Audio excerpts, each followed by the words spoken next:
अस्सलामु अलैकुम वरहमतुल्लाह। अऊज़ु बिल्लाहि मिनश्शैतानिर रजीम। बिस्मिल्लाहिर रहमानिर रहीम। अल्हम्दुलिल्लाहिल्लज़ी हदाना लिहादा वमा कुन्ना लिनहतदिया लौला अन हदानल्लाह। अम्मा बाद। दरस किताब रिकाक मिन सही अल बुखारी और अत मज नो बाब पारान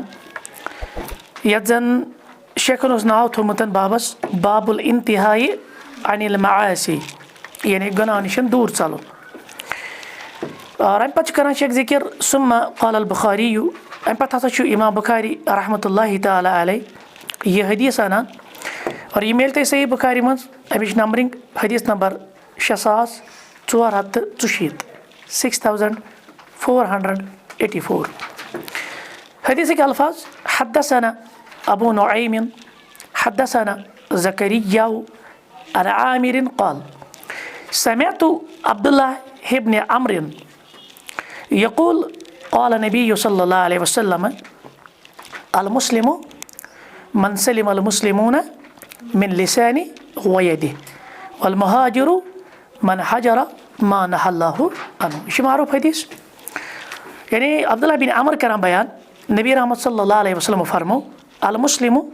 मुसलमान गो सु मन सलिम अल मुस्लिमून यम सिंदि जरिए मुसलमान रोजे सालिम मुसलमान रोजे ठीक मुसलमान रोजे महफूज सलिमा महफूज किस नावस मज कमिश रोजे महफूज यह पे मुसलमान महफूज मिन लिसानी पन्ने जे सद व यदि बे पन्ने अत सद वल मुहाजिर और मुहाजिर कुस गो मन हजरा मा नहल्लाहु अन्हु यम तम निश पन पान दूर रोट हिजरत कर यह क्या अल्लाह ताला हराम कोर्मुत यानी हराम कामों निश क्या रुकन पन पान। और यह रिलेटेड पॉइंट कत सतन बाब सतन बाबुल इंतहाई अनिल मआसी। तो इसके बाद इब्न उसैमीन रहमहुल्लाह कर जिक्र दपान कौलुहु रसूलुल्लाह सल्लल्लाहु अलैहि वसल्लम यह वन अल मुस्लिमु मन सलिम अल मुस्लिमून पे बाकी हदीस इला आखिर कहते कि वल मुहाजिरु मन हजरा मा नहल्लाहु अन्हु हाज़ा लैसा अला सबीलिल हसर यम ते वन हसर खतर आमुत यानी मुसलमान वनो तम योत यम सिंदि शर निश ब्या मुसलमान महफूज रोजे पता बाकी तमिस मिसाल इबादत आसनस कुने तौहीद आसस न कुने यह हसर खतर कहीं लाकिन अल मुस्लिम फी हकूकिल इबाद अलबत्ता ये आव न जिक्र कर कम एतबार बंदन हिंद एतबार आगे गोडनेथ अमिस रब सद हक पूर कर हकूकुल्लाह तम लाजिम गो हकूकुल इबाद मज कुस अमिस मज खसूसियत यह पन्ने जे यह पन्ने अथ कंस जख्म दिवान यह इज्जत उछालान यह पे तनजनी करान यह तमिस महफूज करान यह तमिस इजा वातनावान फहुव आम लिहाजा यह क्या हकूकुल इबाद मज आम मगर उरीद बिहल खास अमिश कुस मुराद निवान खास यानी क्या वनो ये हकूकुल्लाह अदा कर पत हकूकुल इबाद मज नम हक कर अदा सह मुकम्मल मोमिन नत वनो मोमिन मगर क्या ईमानस अंदर नुकुस अम्मल मुस्लिम अला सबीलिल इतलाक गो लिहाजा मुतलकन क्या वनो मुसलमानस फहुवा मन इस्तस्लम लिल्लाहि ज़ाहिरन व बातिन मुसलमान तमिस वनान युस ज़ाहिरी तौर ते सरेंडर कर रब्बस ब्रोट कन युस बतनी तौर ते कर सरेंडर मुतलकन वन ना तमसी मुसलमान यानी यम हकूकुल्लाह ते अदा कर यम हकूकुल इबाद ते मगर ये कम एतबार आव बंदन हिंद एतबार कमिस वनो कामिल मोमिन हकूकुल्लाह पत यम हकूकुल इबाद अदा कर यम न पन्ने अत सद जख्म वातनो कंस यम न पन्ने चांटे सद पन्ने जबान सद कंस मजरू कोर कंस जख्म वातनो के लाकिन हुनल मुस्लिम बे एतबारी हकूकुल आदमीयीन वो यतन इंसान हिंद एतबार आव समझ लिहाजा हसर खतर कह बल्कि यह क्या यह हकूकुल इबादन मजन मन सलिम अल मुस्लिमून यह क्या महफूज कर मुसलमान मिन लिसानी यह पन जबान तिमन मतलब गलत कर इस्तेमाल यह पन्नी हिफाजत कर पन्ने जबान व ये बे अत सत वातान तिमन नुकसान फज़ालिकल मुस्लिम यह हकीकी मुसलमान व कौलु वह मसल कि जे सत पे वातन नुकसान जे सत पे बचाए सह नुकसान कहते कि मिन लिसानी फला यग़्ताबुन्नास यह गोडनेथ गबत कर कह यह वन टॉपिक यह मजलिस वला यसब्बहुम ना कंस गाली गलोच कर ना कंस एब्यूज लैंग्वेज कर इस्तेमाल वला यनम ना नमीमा किसको हम कहते हैं चुगलखोरी को ना कंस चुगलखोरी आप समझ रहे हैं ना यानी आपके मुंह पे तारीफ़ें करता है लेकिन आपके पेट पीछे कुछ और चीज़ें बयान करता है। ठीक, बिबाजिहिम इलाबाद अख अकिस निश कर चुगलखोरी यह करान, यानी चे निश लागे चून बेकिस निश लागे, यानी जुल वजह आशनी के दुरो आशनी के वह दे और अत से पे बचाए फला ये तदी अलहिम बिदर्ब यह लायान तस। हाँ गो शरई तौर इजाजत छमिस ब्या गो बिला जरूरत ना हक लाइन ये औ कतल ना मारान औ जरहिन ना जख्मी करान आओ समझ औ अकजिल माल ना ना हक मालस थप दिवान औ मा अशबह ज़ालिक या युत यू का मामला, यानी ना हक आशनी मुसलमान पे ज्यादती करान कुन रंग वक़ौलु। और नबी रहमत सल्लल्लाहु अलैहि वसल्लम ये वन अल मुहाजिर मुहाजिर गो सह मन हजरा मान अल्लाहु अन्हु यम हिजरत कर्म तम निश यह क्या रबन कोर हराम, यदि आस तुकुन गसान हिजरत मतलब क्या गो पे मे वापस गसन। हाजा आइजन आम ये क्या अल्फाज आम मगर उरीदु बेहल खास अस क्या मुराद निश खास, यानी अल मुहाजिर इलल्लाह यह मुराद रब्बस कुन हिजरत करन वोल। लल हिजरतुल्लती हियल इंतकाल मिन बलदि शिरक इला बलदिल इस्लाम यह हिजरत मुराद क्या यस वाजिब कर। अगर कुछ सात तथ बस्ती मज आसो बसान शिरक बस्ती कुफ्र बस्ती लाजिम तक क्या कर चलन कुकुन गसन तौहीद बस्ती, मगर ये मुमकिन आज मसाइल आज वीज़ा आज दिन बेकिस मुल्कस मज सह मामला। लाकिन्नल मुहाजिरु इलल्लाह यह पे बन रब्बस कुन मुहाजिर बेअमलि पन्ने अमल सत ला बेबदनी मतलब गो ना अम न्यू जिस्म दूर ना अम क्या न्यू अम नी पन अमल दूर कम निश नियन दूर गुनाहों निश। हुआ मन हजर मान अल्लाहु अन्हु सह गो यम जन हिजरत कर्म तम निश यह क्या अल्लाह ताला हराम कोरमुत। सवा उनकान हाज़ल मनहियु अन्हु कौलन चाहे इस हराम करदा कत या हराम करदा उमूर यह तन कलाम मिसाल रबन वोनमुत यह कलाम हराम गबत कर क्या चुगलखोरी क्या हराम अम निश बचाल औ फैलन या कम रबन यह हराम सूद खोन यह सत खेन रिश्वत खोन यह सत खेन वह अमलन एक्शन मज यह हराम यह अम निश चलान। वबिहाज़िल हदीस दपान यम हदीस क्या नारिफु अस जानान अन्नल इस्लाम यह गई मारिफत हासिल इस्लाम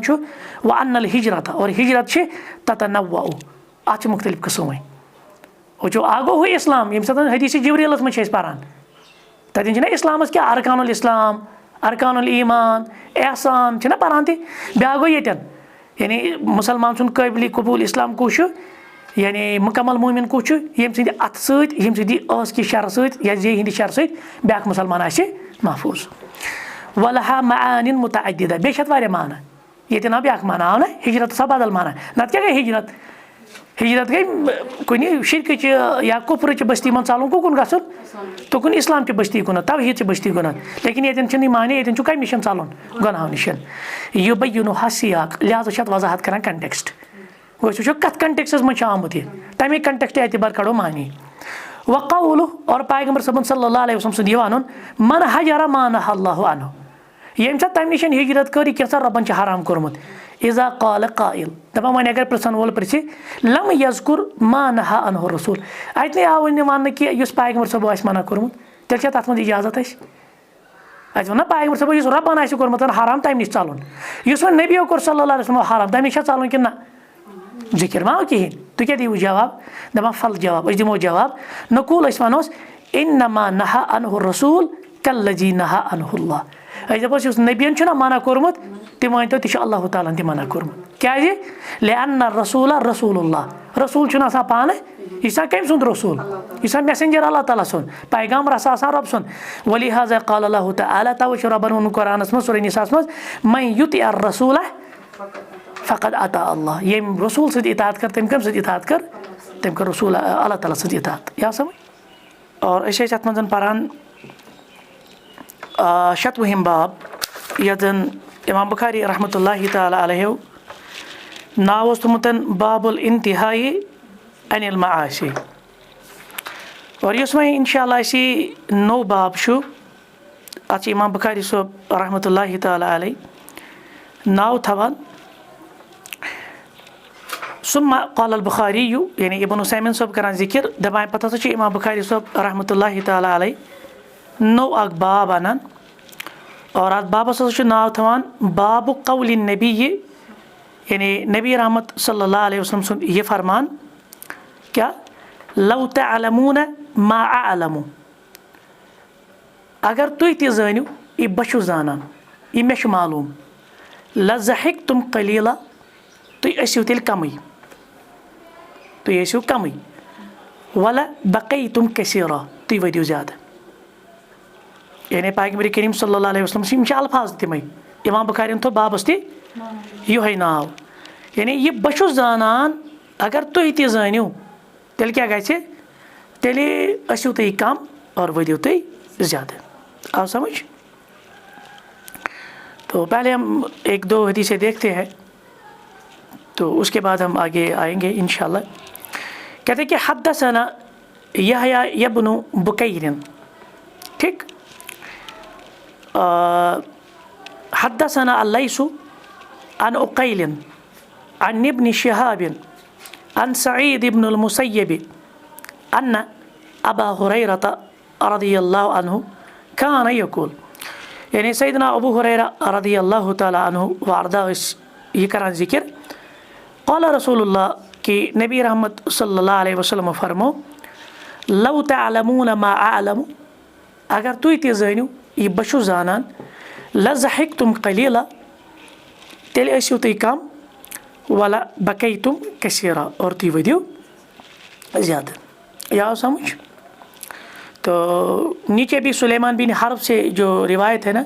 फिर शुअबा और फिर इसी तरह से मूसा बिन अनस और वहाँ पे फिर अनस रज़ियल्लाहु अन्हु से रिवायत है। हेर कन सैयदना अबू हुरैरा निश यह रिवायत बन कन सैयदना अनस निश यह रिवायत। आओ समझ कि नबी रहमत सल्लल्लाहु अलैहि वसल्लम फरमो कि लौ तअलमून मा अअलमु लज़हिक्तुम कलीला वला बकैतुम कसीरा। तो इब्न उसैमीन साहब हाज़ा हदीसुन अयज़न फीहि तख़वीफ़ यह हदीस हसा अमे अंदर यथ मज खौफ आउत क्योंकि इससे पहले भी हम जो पढ़ रहे थे ना असल कि बाबुल खौफ मिन अल्लाह रबस खोचुन ठीक यथ मज क्या खौफ तख़वीफ़ुल इंसानी मिनल अज़ाब अक इंसान कत खोचे रब सदिस अज़ाबस। तो अब हम आएंगे शरह की तरफ। इब्न उसैमीन साहब का जिक्र रहमहुल्लाह दपान व क़ौलुहु नबी रहमत सल्लल्लाहु अलैहि वसल्लम ये वनुन लौ तअलमून मा अअलमु अगर तुम ति जानियो यह बह जानान यानी मिन अज़मतिल्लाहि अज़्ज़ा वजल ला मिन अहकामी यतन छुन मुराद अहकामो अंदर के हलाल हराम अंदर के वाजिब मंदूब अमे अंदर के मुबा मकरूह अंदर के यतन क्या मुराद यतन मुराद अल्लाह ताला सज अज़मत अल्लाह ताला सज कुदरत और अमे कुदरत वुसअत अमे अज़मत शान लिअन्न अहकामहु अल्लती अल्लमहा बय्यनहा नबी सल्लल्लाहु अलैहि वसल्लम लिन्नास क्या अहकाम यम हेचनान आय ना पैगंबर करीम सल्लल्लाहु अलैहि वसल्लम तम हेचन तम उम्मतस गो अहकाम वातनोक उम्मतस ताम तेल कम एतबार नबी रहमत सल्लल्लाहु अलैहि वसल्लम रबस मुतल्लिक ति जाना यह अस जानान अल्लाह ताला सज शान अल्लाह ताला सज अज़मत अल्लाह ताला सज कुदरत वुसअत ठीक। तो वलम यजहद शैअन मिनहा तथ अंदर अस निश कहीं तीन कार मा या तम निश कुन चीज़ निश नामहरूम के अहकामो एतबार सारी अहकाम अस पता अहकाम वातन सारी नबी रहमत सल्लल्लाहु अलैहि वसल्लम ठीक। लाकिन लौ तअलमून मा अअलमु मिन अज़मतिल्लाह लेकिन यतन क्या मुराद यह बह जानान अगर तुम ति जानियो सो गई अल्लाह ताला सज शान अल्लाह ताला सज किब्रियाई अल्लाह ताला सज अज़मत क्योंकि ये मुख्तलिफ हो सकती है। वो ईमान सारे ना मगर ईमान लेवल तो खौफ ना पता ईमान सह अलग अलग आ समझ। तो वह कुदरत ही ये पे अल्लाह ताला सज कुदरत अल्लती ला यसिलु इलैहा तथ अल्लाह ताला सद शानस अज़मतस कुदरत किस वसअतस वात न इल्ला मन कान अला जानिबिन कबीर मिनल इल्म बिश्शरअ सिवाय यमिस अमिस शरीयतुक वारिया ज़्यादा इल्म यानी युस बड़ गहराई मज आस गुमत यमिस इल्मच गहराई आस हासिल गमत तम से तरह अल्लाह ताला सज शान फिक्र आ गो जनरलस मज रब क्या अस पता यह आम मुसलमान ति जानान अल्लाह ताला अर्शस पे अल्लाह ताला कादिर अल्लाह ताला खालिक अल्लाह ताला माबूद यह सारी जानान मगर पत अल्लाह ताला सद अस्मा सिफातन हज पत सो वुसअत अल्लाह ताला सद कुदरत सो शान अल्लाह ताला सद जलालियत सो अज़मत यह इल्म वाले ज़्यादा पता आओ समझ। इन्नमा यख्शल्लाह मिन इबादिहिल उलमा।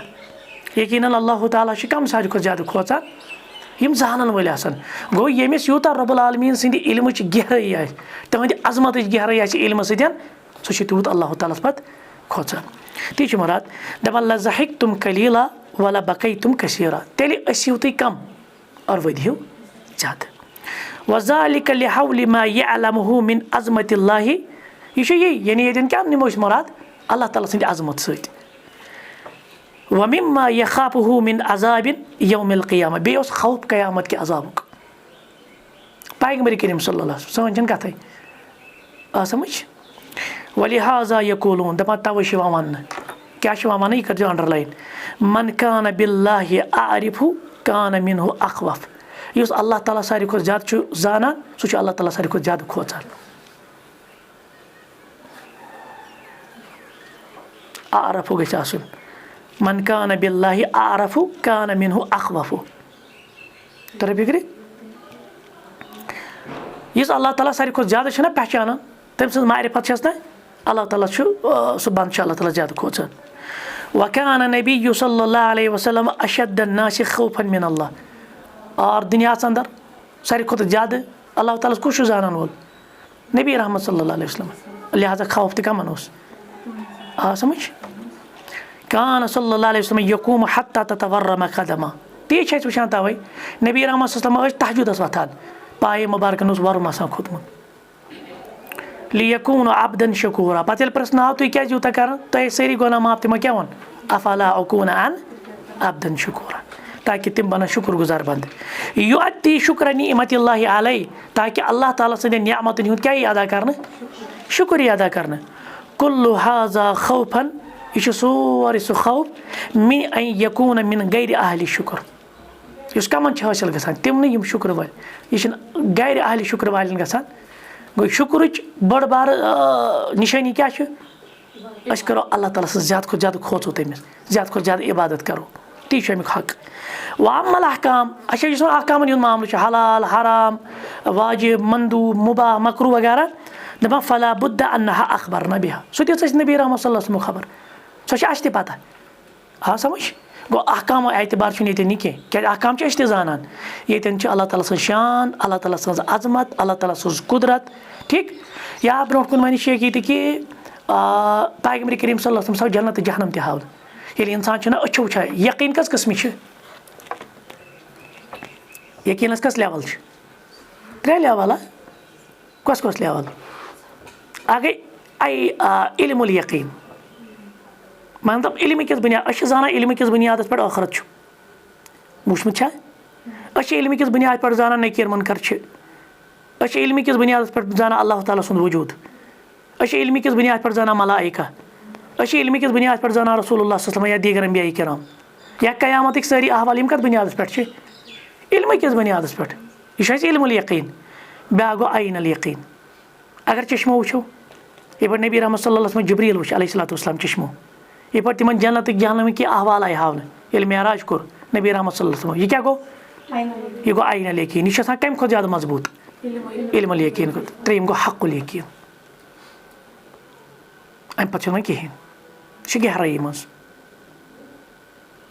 आ समझ। गो यम त्रे लेवल पैगंबर करीम सल्लल्लाहु अलैहि वसल्लम त्रेशवे लेवल छस ना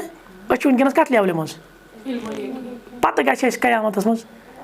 पे जन्नत मज द्रावन पे तर फिक्र क्या करान तो क्या वुचान आ समझ। गो लिहाजा यम चीज़ थवन याद। फ़ैन काल कायल दपान वन अगर प्रश्न वोल पृछे सबत अन्न रसूल सल्लल्लाहु अलैहि वसल्लम रअ अल जन्नत वन्नार कि नबी रहमत सल्लल्लाहु अलैहि वसल्लम क्या क्या वुच जन्नत तो जहन्नम थे। फमा वजहु जम बैन हाजा व बैन अल हदीस फीहा मा ला ऐनुन रअत दपान तेल गो ना कन्फ्यूजन बे हदीस सत पैगंबर करीम सल्लल्लाहु अलैहि वसल्लम कर तारीफ जन्नतस तथ मज तिम नियामत फीहा मा ला ऐनुन रअत यम कंस चश्मा वुचम यपर नबी रहमत सल्लल्लाहु अलैहि वसल्लम जन्नत वुच तो जहन्नम वुच यपर क्या वो कंस चश्मन तम नियामत वुचम तजाद बसान बज़ाहिर कंट्राडिक्शन गई ना दपा दिमो जवाब। वजहुल जम बैनहुमा अन्नुकूल दपा यमन दोन हदीसन के करो तदबीक जमा के करो वनो अव्वलन अन्न नुसूस शरइय्या मिनहा आम शरीयत च नसूस क्या आसान अमूमी ये पैगम्बर सब वो नियामतन मुतलिक अमूमी माला आइन रात तम कंस चश्मो वुचम यद खुलहा तखसीस पे कुन जाए ग तखसीस ना वो कुरान मजीद में उहिल्ला हुर्रिमत अलैकुमुल मैता तह पे क्या खुद मर्द हराम यह नस आम क्या मगर पत कर खास पैगम्बर करीम सल्लल्लाहु अलैहि वसल्लम उहिल्ला लना मैततान लेकिन ज़ुखून क्या खुद मर्द बह दमान बे ज़ुखून हलाल गो असल जनरल रूल क्या सोरे क्या खुद मर्द हराम मगर तखसीस कमन कर नमन चोरन चीज़न इथे पे अमूमी यी कि अमूमी कंसे दुनिया अंदर वुचमुत न हे वुचित जन्नत जहनम अमूमी तौर पत गि कुन कुन तखसीस कि नबी रहमत सल्लल्लाहु वुचमुत बाकियों न कहीं मुमकिन अन नकूला माला आइन रात वला उजुन समियत इल्ला मा रआहु नबी कंस अछन वुचम कंस कानन बोजमुत सिवाय पैगम्बर सब सल्लल्लाहु अलैहि वसल्लम क्या पैगम्बर सबस क्या खास ये तया समझ पैगम्बर करीम सल्लल्लाहु मेराज करना बे आवा कंस करना गो पैगम्बर सबस खतर यह खास तमो वो जाना जान लेकिन आम लकन एतबार क्या तिम नश तिमो वुचम लिहाजा ये पैगम्बर करीम सल्लल्लाहु अलैहि वसल्लम कलाम कर सह कह एतबार कर कलाम आम लकन एतबार यानी तुम तम वुचम न तम कंस कानन बोजम न तम अशो वुचम यह जवाब मगर दयम जवाब सानियन हल दयम जवाब सानियन कहते कि हल रसूल सल्लल्लाहु अलैहि वसल्लम लम्मा रअल जन्नत वन्नार ये पैगम्बर करीम सल्लल्लाहु अलैहि वसल्लम मुतलिक आव तमो हसा वो जन्नत जहनम हल रा कुल्लल जन्नति वन्नार तमो ना प्रेथ कह जन्नत हावन या जन्नत प्रेथ कह चीज़ ये पे जहनम जहनम प्रेथ कह चीज़ आव रा शैउन मिना किन तमो मा आव तमिक बाज अहवाल हावन मिसाल के तौर पर रा मसलन इमरातुन तो अज़ब आग जन अमिस अजाब व रा साहिबुल मिहजन मिहजन क्या होता है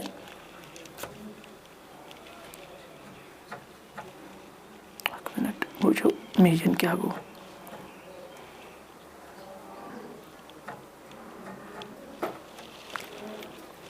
मिहजन नीरान मुफ्ती गूगलस पृछो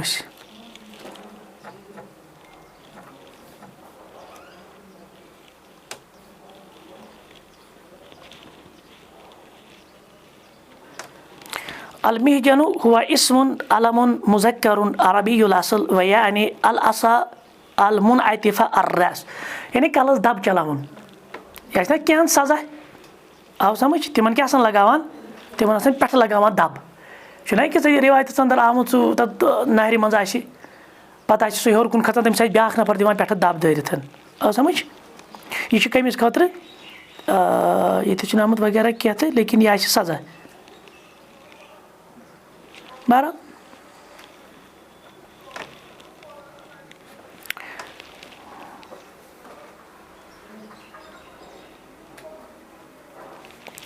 गो अत क्या तौर फिक्र अमे दमी जवाब मज कि नबी रहमत सल्लल्लाहु अलैहि वसल्लम आव जन्नतुक प्रेथ कह चीज़ इथे पे जहनमुक प्रेथ कह चीज़ बल्कि बाज अहवाल आय तिमन बयान ये बाज अहवाल आय तिमन हावन गो अमे एतबार वनो कि तथ मज तम चीज़ तम वन कंस अशो वुचम या तम चीज़ तम कंसो कानो बोजमुत यह मसल समझ गो कुल मिला के क्या तौर फिक्र कि इस हदीस लव तअलमून मा आलमु लज़हिक्तुम कलीलन वला बकैतुम कसीरा अगर तुम तह लगे पता ये मे पता तेल असो तुम कम वदू ज़्यादा सो क्या पता नबी रहमत सल्लल्लाहु अलैहि वसल्लम कि सह यह चीज़ अल्लाह ताला सं शान अल्लाह ताला सं अजमत अल्लाह ताला सं कुदरत तमें एतबारो सारे खुद खौफ ज़्यादा नबी रहमत सल्लल्लाहु अलैहि वसल्लम ठीक तो यह मुराद क्या कि अहकाम वगैरह उम्मतस पता अहकाम अस पता लेकिन अहकाम एतबार न क्या बल्कि अजमत एतबार ठीक है। चलिए इतना काफ़ी है, कल हम एक और बाब उठाएंगे इंशाल्लाह। सुब्हानक अल्लाहुम्मा व बिहम्दिक अशहदु अन ला इलाहा इल्ला अंत अस्तगफिरुका व अतूबु इलैक।